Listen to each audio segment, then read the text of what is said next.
We tell ourselves to just get over it.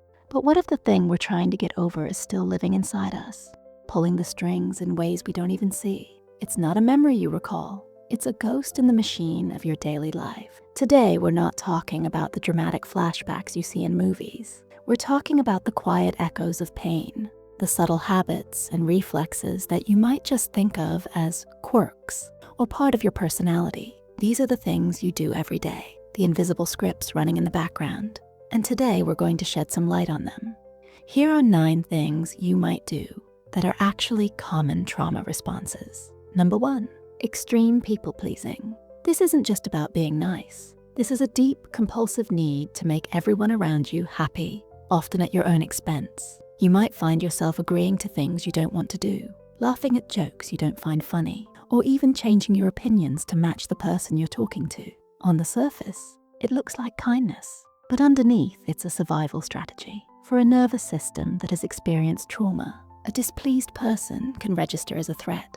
An argument, a sigh of disappointment, or someone being upset with you can feel on a primal level like a danger you need to neutralize immediately. So, you become a chameleon. You learn to anticipate the needs of others, to read the room with microscopic precision, and to give people what they want before they even ask for it. This was a skill that once kept you safe. It was your shield. The tragedy is that the shield is so heavy, you can forget who you are underneath it.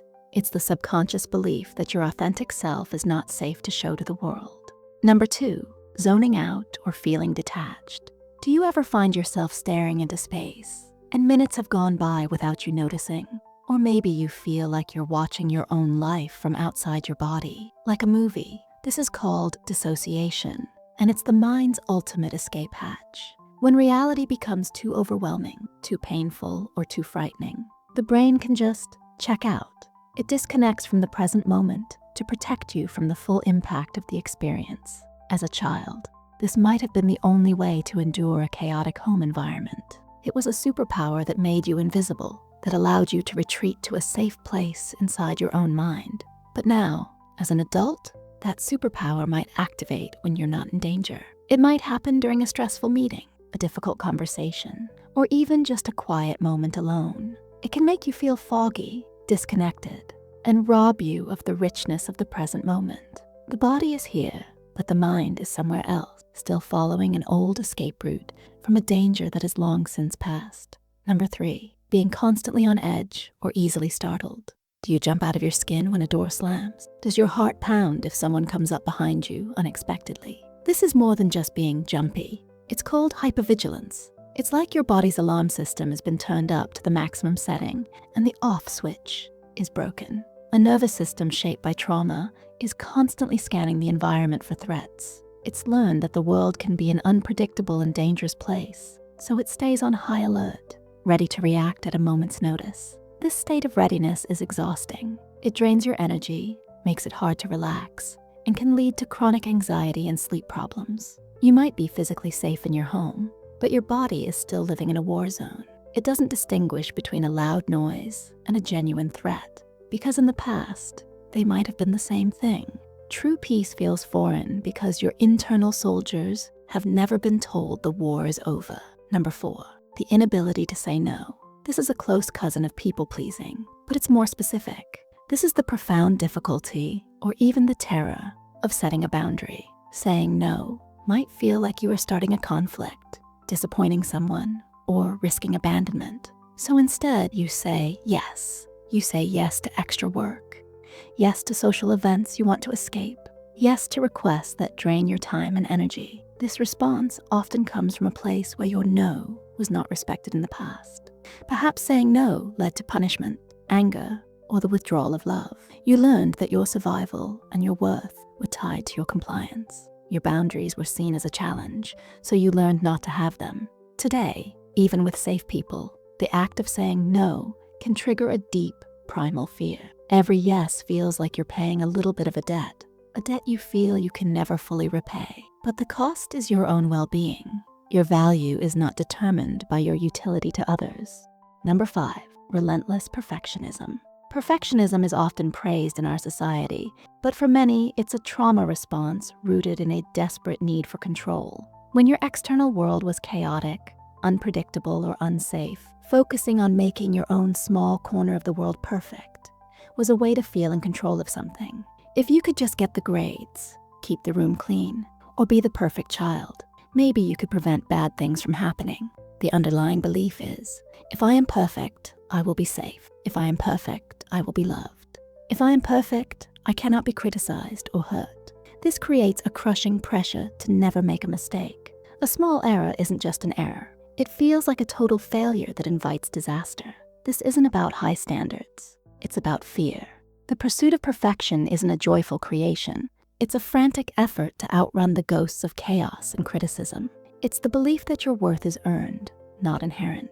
Number 6, constantly apologizing. Sorry might be one of the most common words in your vocabulary. You say it when you bump into someone, but you also say it when someone bumps into you. You apologize for asking a question, for having an opinion, for taking up space. This is often a direct result of being blamed for things that were not your fault. When a person, especially a child, is made to feel responsible for the emotional state of an adult or the dysfunction around them, they internalize the message, I am the problem. They learn to take the blame as a preemptive strike, to apologize for their very existence in hopes of diffusing a potential conflict before it even begins. It's a way of saying, please don't be angry with me. I know it's my fault. It's a learned response from having to be the one to absorb the tension in a room.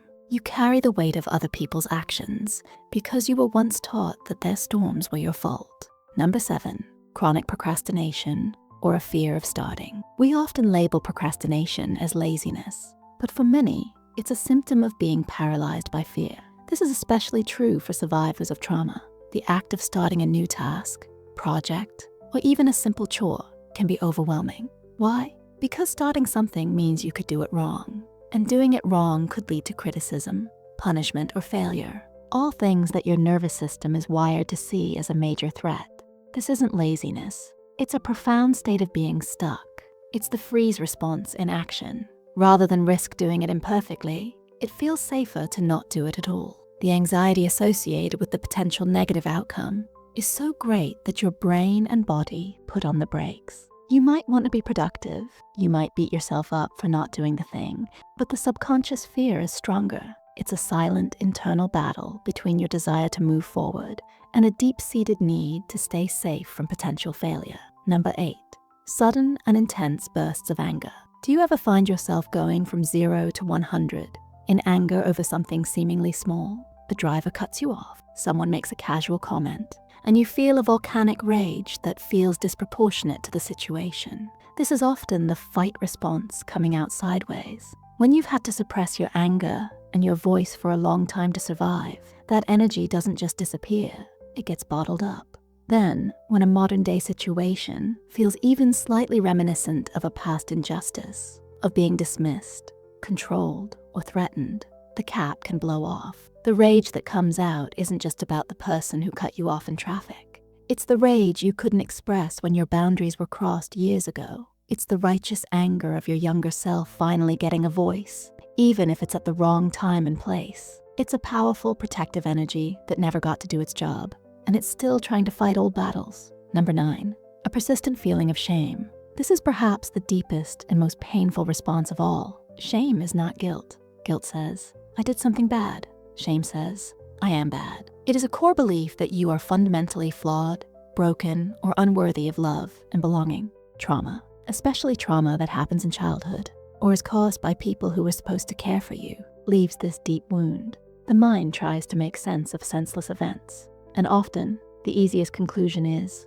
it must have been my fault. There must be something wrong with me for this to have happened. This shame becomes a filter through which you see the world. You see successes as flukes and failures as proof of your inadequacy. It is a silent, heavy cloak you wear every single day, convincing you that if people saw the real you, they would reject you. Healing from this is the profound journey of learning that you were never the problem. The problem was what happened to you. Recognizing yourself in any of these points is not a cause for more shame. It is a moment of profound insight. These are not character flaws. They are the battle scars of a person who fought to survive. They are the coping mechanisms that your brilliant brain and body developed to get you through the unthinkable. They are, in a way, a a testament to your strength. The body remembers what the mind tries to forget. And by understanding these echoes, by listening to their stories without judgment, you can begin to gently teach your nervous system that the war is over. You can learn that it's safe to put down the shield, to turn down the alarm, to say no, to make a mistake, and to simply be. If this video opened your eyes to something about yourself or someone you know, please consider giving it a like. It helps more than you know. And subscribe for more content that helps us understand ourselves a little better. And now, for all of us here, I have a question. Which one of these points was a light bulb moment for you? You don't need to share any stories you're not comfortable with, but sharing which number resonated can help others in the comments feel less alone. Let's talk about it below. Thank you for watching.